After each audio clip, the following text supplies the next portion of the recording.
heartiest namaskar. Good evening. જીવનના પ્રસંગો મનગમતા બને કે મનગમતા ન પણ બને, તમારું એક્સેપ્ટન્સ લેવલ વધારી દેવાનું. તમે સ્વીકારી શકશો જીવનના પ્રસંગો કે મારા જીવનમાં જે કંઈ પ્રસંગ બને છે, સારા કે નરસા, ભગવાનની ઈચ્છાથી બને છે, મારા સારા માટે જ બનતા હશે, કારણ કે હું એમનો સંતાન છું. વયમ અમૃતસ્ય પુત્રઃ. અને હું જો એ દ્રષ્ટિકોણ રાખીશ તો એ મારી પ્રગતિ અને સુખ માટેનું કારણ બનશે. This is faith in God. તમે તમારા જીવનમાં જે પ્રસંગો બન્યા છે અથવા બની રહ્યા છે જે સુખદાયી નથી, એ તમે રિવર્સ નહીં કરી શકો. વરસાદ પડતો હોય તો તમે વરસાદને નહીં રોકી શકો. તમારે બહાર જવું હોય, તમે ન પલળવું હોય તો છત્રીને રેનકોટ તમારે વાપરવો પડે. એમ unwanted happenings of life you cannot stop. You have to wear a raincoat and umbrella of a strong understanding. તમારી ડિફેન્સ સિસ્ટમ તમારે પાવરફુલ કરવી પડે. અટેક તો થયા કરશે. અમે લગ્નમાં ગયા હતા અને અમારા વેવાઈ આમ બોલ્યા અને અમારા કાકાજી સસરા આમ બોલ્યા ને તો મારી સામે જોયું નહીં ને. એટલા બધા લગ્નમાંથી પાછા આવે પ્રશ્ન હોય છે, બહુ હોય છે. તમારી વિચારધારા બહુ સ્પષ્ટ થશે કે આ મારી વાત જ નથી, આ મારી લાઈનની જ વાત નથી, આ નથી. તો ત્યાં મગજ જ નહીં થવાનું, એનર્જી જ નહીં આપવાની, રિસોર્સ જ નહીં વાપરવાના. આ બધું ભગવાનમાં શ્રદ્ધાથી આવશે. અહીં મહારાષ્ટ્રમાં આપણે બેઠા છીએ, સંત તુકારામ હતા. એમને ગામમાં બધા યુવાનોને વ્યસનમુક્ત કર્યા અને બધાને ભગવાનની ભક્તિ શીખવાડી. તો ગામમાં બધાને એમ થયું કે પાર્ટી બગડી જાય છે રાત્રે ચલમની, કારણ કે યુવાનો બધા વ્યસનમુક્ત થઈ ગયા. એ બધા એમ તુકારામને કાઢો ગામમાંથી. એટલે અપમાન એમનું કર્યું, ગધેડા ઉપર બેસાડ્યા, ઊંધા બેસાડ્યા, પૂંછડું હાથમાં આપ્યું, માથે બધા વાળ કાઢી નાખ્યા, મુંડન કરાયું અને એમાં પાછો ચૂનો ચોપડ્યો અને ગળામાં રીંગણાની માળા પહેરાવી અને આખા ગામમાં એનું પ્રોસેશન કાઢ્યું. તેના પત્ની કે હું તો આપઘાત જ કરી નાખ્યો. I cannot stand this insult of my husband. મારા હસબન્ડનું આવું ઇન્સલ્ટ થાય ગામમાં, હું તો સુસાઇડ કરું. ગધેડું ફરતું ફરતું તુકારામને ઘરે પહોંચ્યું. તુકારામ ગધેડા પરથી ઉતર્યા અને વાઈફ તો એકદમ રડે અને માથું પછાડી. તુકારામે એમના વાઈફનો હાથ પકડીને ઘરમાં અંદર શાંતિથી લઈ ગયા, બારણું બંધ કર્યું કે બેસ, શું તારે દુઃખ છે? અને કે તમારું હું અપમાન, કાલે સવારે હું કુએ પાણી ભરવા જાઉં તો લોકો મને શું કહેશે, શું સમજશે? મારાથી તો લોકોને મોઢું નહીં દેખાડે. તુકારામ કે આમાં ખોટું શું થયું? આપણા લગ્ન 17 વર્ષ પહેલા થયા ત્યારે આપણું ફૂલેકું નીકળ્યું નતું, આજે કાઢ્યું આ લોકોએ. What makes the difference? ગધેડા ઉપર બેઠા કે ઘોડા ઉપર બેસા? This stability of thought process and emotions એ ભણેલાઓમાં નથી હોતી. મેં 1990માં રીડર્સ ડાયજેસ્ટમાં એક આર્ટિકલ વાંચેલો. ન્યુયોર્કમાં એક ફિઝિશિયન્સ કોન્ફરન્સમાં એક મોટા લીડિંગ ફિઝિશિયનને કાનમાં એક જણાએ કીધું કે you dress like a monkey. તો પેલા બિચારાને એટલો શોખ લાગ્યો, એટલો વિચાર ચડ્યો ને, રાત્રે 3 વાગે ઉઠીને સુસાઇડ કર્યો કે મને કોઈક આવું કહી ગયું.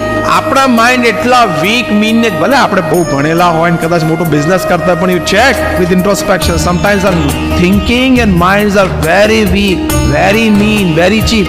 તમારા સોશિયલ ગેધરિંગમાં કોઈ ભેગા થાય ને કે તમારે જો આવું કરતા નહીં, પણ હું તમને કહું, કોઈક વ્યક્તિ ડ્રેસઅપ થયેલો ને 3 વ્યક્તિ તમે તૈયાર થજો, દર 5-5 મિનિટ એને કહેજો કે આ જામતું નથી, પણ બીજો 5 મિનિટ પછી કે this is not according to the occasion યાર, વોટ યુ વોન્ટ ધીસ, અને પાછું 5 મિનિટ પછી બોલે કે this doesn't suit at all. કાનમાં કહેવાનું ખાનગીમાં, પેલો પાર્ટી છોડીને જતો રહેશે, તમે જોજો. આવું કરતા નહીં. આ તો કહું છું આપણું માઇન્ડ કેટલું વીક છે એમ. સરદાર પટેલ એક વખત જ્યારે પ્રેક્ટિસ કરતા હતા, very early days of his professional career, ત્યારે જે પ્રતિસ્પર્ધી હતો ને એનો જો વ્યક્તિ જે સાક્ષી હતો એ હાજર થાય ને તો કેસ હારે એમ હતું. સરદાર પટેલે સવારના પોરમાં 3 માણસોને મોકલ્યા અને પેલો સાક્ષી કે તું બીમાર જેવો લાગે, આંખ કેમ પીડિત તારી? પેલો ખરેખર પેર ના થયો, ગેર વાગે સુઈ ગયો ખાટલા, હું બીમાર છું કે. આ તો એમને બહુ શરૂઆતના કરિયરનો એક પ્રસંગ છે.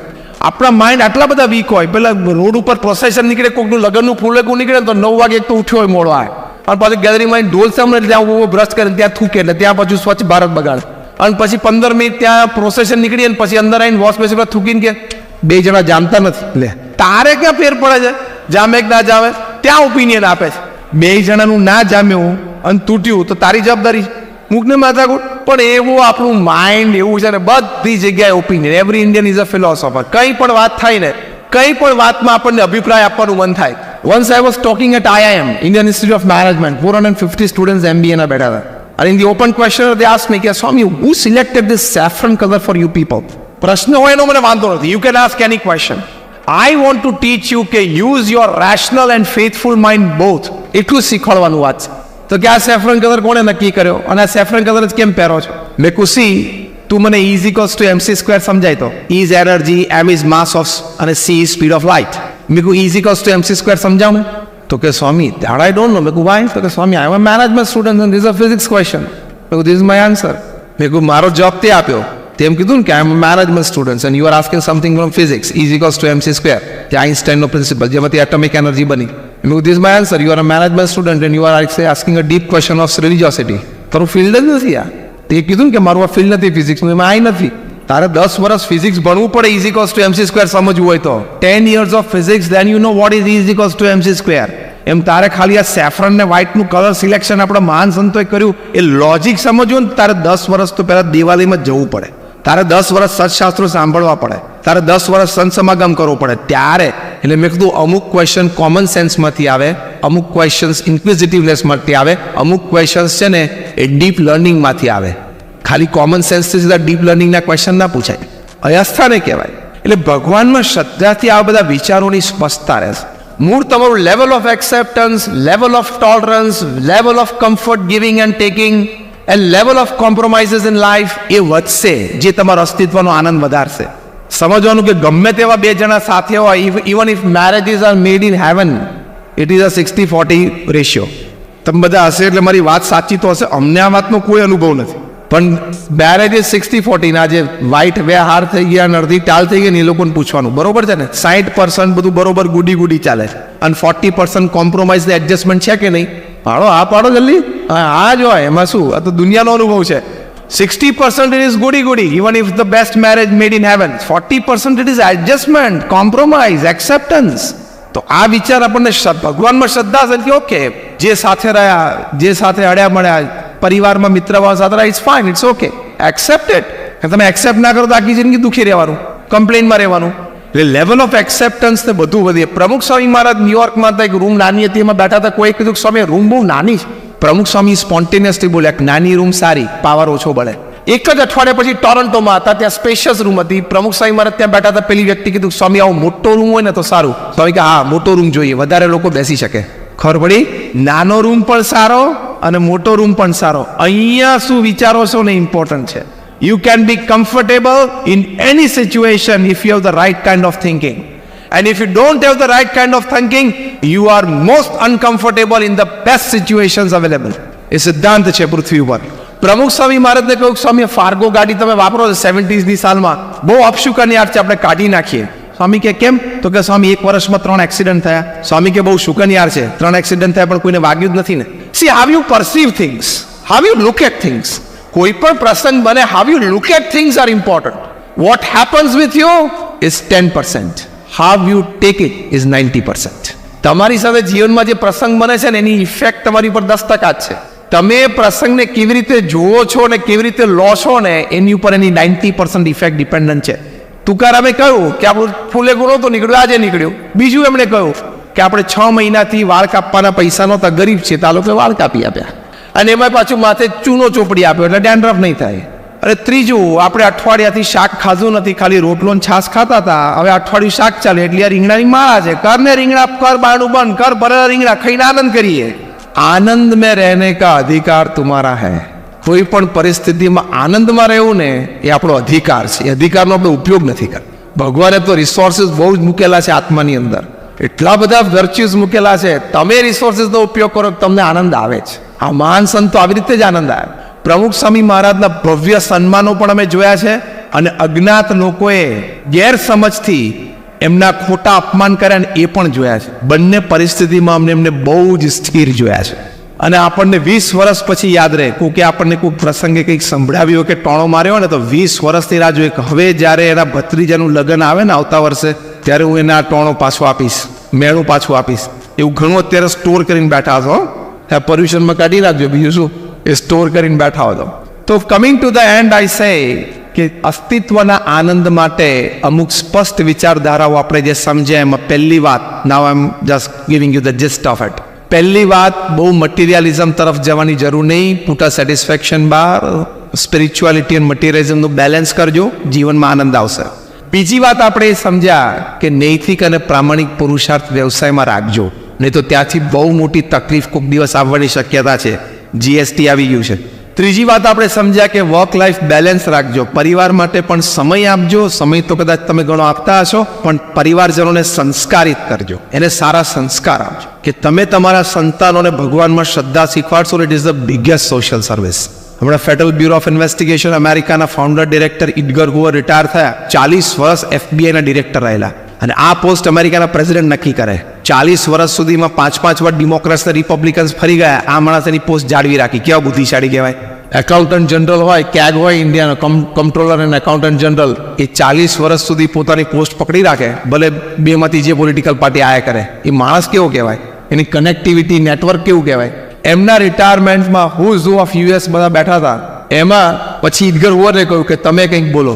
ઇમોશનલ થઈ ગયા બિકોઝ ઓફ ફેરવેલ સ્પીચ, પણ એ 3 મિનિટ બહુ સરસ બોલ્યા, બહુ સાંભળવા જેવું છે. એમણે કહ્યું કે મેં 40 વર્ષ ક્રાઇમ સાથે કામ કર્યું, એમાં છેલ્લા 15 વર્ષ ચાઇલ્ડ એન્ડ ટીનેજ ક્રાઇમ સાથે મેં કામ કર્યું. ચિલ્ડ્રન અને ટીનેજર્સ જે ક્રાઇમ કરે છે એ લોકો કેમ કરે છે, એની વૃત્તિ શું હોય છે, એના ઘરમાં એનું વાતાવરણ શું હોય છે, એના મા બાપના સંસ્કાર, રહેણી કહેણી, કલ્ચર, એ બધું મેં ખૂબ એમની સાથે રહીને જોયું. પછી એની માટે મેં રિહેબ પ્રોગ્રામ્સ ડિઝાઇન કર્યા, રિહેબ સેન્ટર્સ ડિઝાઇન કર્યા, એટલે બહુ જ એક્સટેન્સિવ કામ કર્યું એમણે ક્રાઇમ માટે, ટુ કર્બ ક્રાઇમ. એમણે કહ્યું કે after my 40 years of service dealing with crime I have come to a conclusion. એમ કરીને એમને ઓડિયન્સને પૂછ્યું કે do you want a crime free world? એ પ્રશ્ન હું અત્યારે તમને પૂછું છું. Do you want a crime free world? Yes or no? Raise your hands. Everybody of અસ.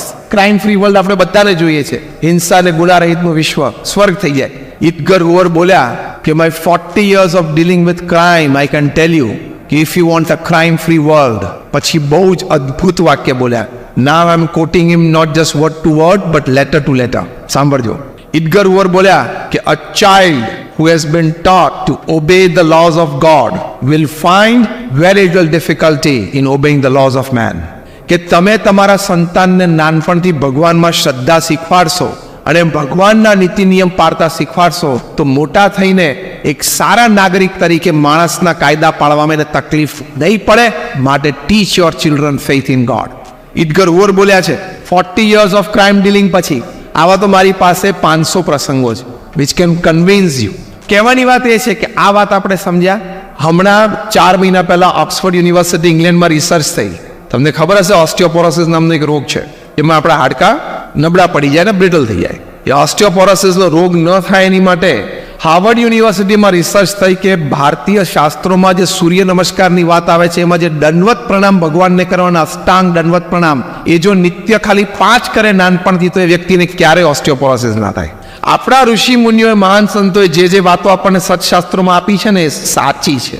એ માનવું ને એ અસ્તિત્વનો આનંદ છે, કારણ કે એમાં બધી જ વાતો સત્ય હકીકત આપણા સર્વાંગી વિકાસ અને ઉત્કર્ષ માટે લખેલી છે. Strongly and blindly believe, let me put forward this word, strongly and blindly believe that whatever is in the scriptures is right. તો તમને આનંદ આવશે. પણ આ સેક્યુલરિઝમનો જમાનો છે ને, નાસ્તિકતાનો જમાનો છે ને, એટલે આપણને આ શાસ્ત્રોની વિરુદ્ધ વાતો, સંતની વિરુદ્ધની વાતો, મંદિરની વિરુદ્ધની વાતો બહુ ગમે અને આમ ઓવર સેક્યુલરિઝમ તરફ વધે છે. પણ સેક્યુલરિઝમનો અર્થ આપણે સમજ્યા નથી. આપણે એમ સમજીએ કે secular means no religion. Secularism means all religion equal, all religion great. એ સેક્યુલરિઝમનો અર્થ છે. અને બધી જગ્યાએ તમે બુદ્ધિને તાળા મારો છો તો અહીં કેમ ચલાવો છો? હું તમને દ્રષ્ટાંત આપું. આપણે નાનપણમાં બધા ક્રિકેટ રમ્યા, હા કે ના? નાનપણમાં ક્રિકેટના ગ્રાઉન્ડ ઉપર ગયા અને 3 સ્ટમ્પ જોઈને તમે લોકો ત્યાં કોઈ અહીંયા બેઠો બી કોઈ વ્યક્તિ છે જે ઊભો રહી ગયો કે આ 3 સ્ટમ્પ નક્કી કોણે કર્યા? કેમ 4 નહીં ને કેમ 2 નહીં? જેણે નક્કી કર્યા અને નક્કી કરવાની ઓથોરિટી કોને આપી? એણે 3 સ્ટમ્પ નક્કી કર્યા પછી કઈ કમિટીએ એક્સેપ્ટ કર્યો રિપોર્ટ?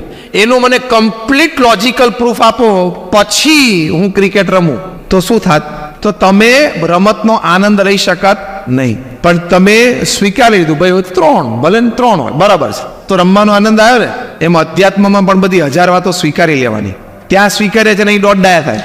ઉનાળામાં બપોરે ગરમી હોય, ફેમિલી સાથે તમે આઈસ્ક્રીમ શોપ ઉપર જમવા માટે જાઓ, એટલે આઈસ્ક્રીમ ખાવા માટે જાઓ, જસ્ટ ગરમી બહુ હોય તમે આઈસ્ક્રીમ ખાવા જાઓ તો રિટેલ કાઉન્ટર ઉપર પહેલા પૂછો, પેલો કપ આપે એટલે કઈ ભેંસનું દૂધ છે આ, એવું પૂછો છો કે કઈ ભેંસનું દૂધ, ક્યાં પેસ્ચ્યુરાઇઝેશન થયું, કઈ ડેરીમાંથી આવ્યું, કોણે આઈસ્ક્રીમ બનાવ્યો, એ વ્યક્તિનો ફોટો એ મને આપો, તો પછી હું આઈસ્ક્રીમ ખાઉં. તો તું જિંદગીમાં આઈસ્ક્રીમ નહીં ખાઈશ. What I mean to say, there is a logical mind and there is a faithful mind. બંનેનો ઉપયોગ કરવાનો. પણ ક્યાં કેટલો ઉપયોગ કરવો ને એ તમને સાયન્સ નહીં શીખવાડી શકે, એ સ્પિરિચ્યુઆલિટી જ શીખવાડી શકશે. Because science has limitations, spirituality is limitless. Science physical body સુધી જ છે, સ્પિરિચ્યુઆલિટી એ જ્ઞાન પૂરું થાય ને વિજ્ઞાન એના પછી છે. એટલે બધી જગ્યાએ આપણે તર્ક નથી કરતા. જ્યાં આપણો સ્વાર્થ હોય છે ત્યાં આપણે ક્યાં તર્ક કરીએ છીએ? ત્યાં આપણે બુદ્ધિ નથી દોડાવતા. પણ કહો કે મંદિરમાં, તો કે વાય મંદિર્સ? અમે ત્યાં અમેરિકા અને ઇંગ્લેન્ડમાં બધા શિબિરોમાં સેમિનાર્સમાં જઈએ ને તો ટીનેજર્સને કન્વિન્સ કરવા બહુ અઘરા પડ્યા, because they have abundant wise, wines, booze and what's in their pockets. Abundant. તમે કોણ મંદિરમાં? વાય. પછી અમેરિકન સ્ટાઇલથી બોલે. અમેરિકન સ્ટાઇલમાં ટીનેજર્સ છે ને, યંગસ્ટર, એ ખભા અહીંયા કાનની ટીપી અડાડ દે. વાય. પછી એના ખભા દબાઈને કેવું પડે ધીસ. ત્યાં બધી જગ્યાએ લોકો લોજિક દોડાવે. અહીંયા મંદિરમાં આવવામાં લોજિક દોડાવે બધું, અને ત્યાં કોઈ જગ્યાએ લોજિક ના દોડે. એક જણા મંદિરમાં બર્મ્યુડા પેન્ટ પહેરીને, એટલે મેં સાજી કીધું સંધ્યા આરતી પછી, મેં કીધું mandir is a dignified place, it's a spiritual and secret place, you must have a proper clothing. તો કે મને કે where is it written? Fine, I accepted it. બરોબર છે, લોજિકલ છે. મેં કહ્યું even in your corporate boardroom it is not written don't wear Bermudas. If you have the courage, wear your Bermuda tomorrow at office. તારી corporate office ઉપર પણ ક્યાં લખ્યું છે કઈ બર્મ્યુડા પહેરીને નહીં આવું? છે કોઈના ઓફિસ પર લખેલું? નથી. મંદિરમાં મળે પણ આ તારી કોમન સેન્સ હોવી જોઈએ. એ પાછું MBA ભણતો હતો. મારી સામે એમ ડગાઈને જોઈ રહ્યો. મને કે સ્વામીજી યુ આર રાઈટ. મેં કહું વાંધો નહીં, અત્યારે તો ભગવાનના દર્શન કરી લે, કાલથી ધ્યાન રાખજે. લે ક્યાં લખ્યું છે કે બર્મ્યુડા નહીં પહેરવાનું? મેં કહું તારી ઓફિસમાં નથી લખ્યું ક્યાં નહીં પહેરવાના બર્મ્યુડા. કોર્પોરેટ બોર્ડ રૂમમાં એકવાર બેસી તો જો, બર્મ્યુડા પહેરીને એન્ટર તો થાય, ખબર પડશે. એટલે દોડાય, ખોટી જગ્યાએ બુદ્ધિ દોડાવે, ખોટી જગ્યાએ બુદ્ધિ દોડાવે, અને પછી અહીંયા તર્ક વિતર્ક કરે. Again I repeat, there is a logical brain and there is a faithful brain. અમુક જગ્યા લોજિક નહીં વાપરવાનું.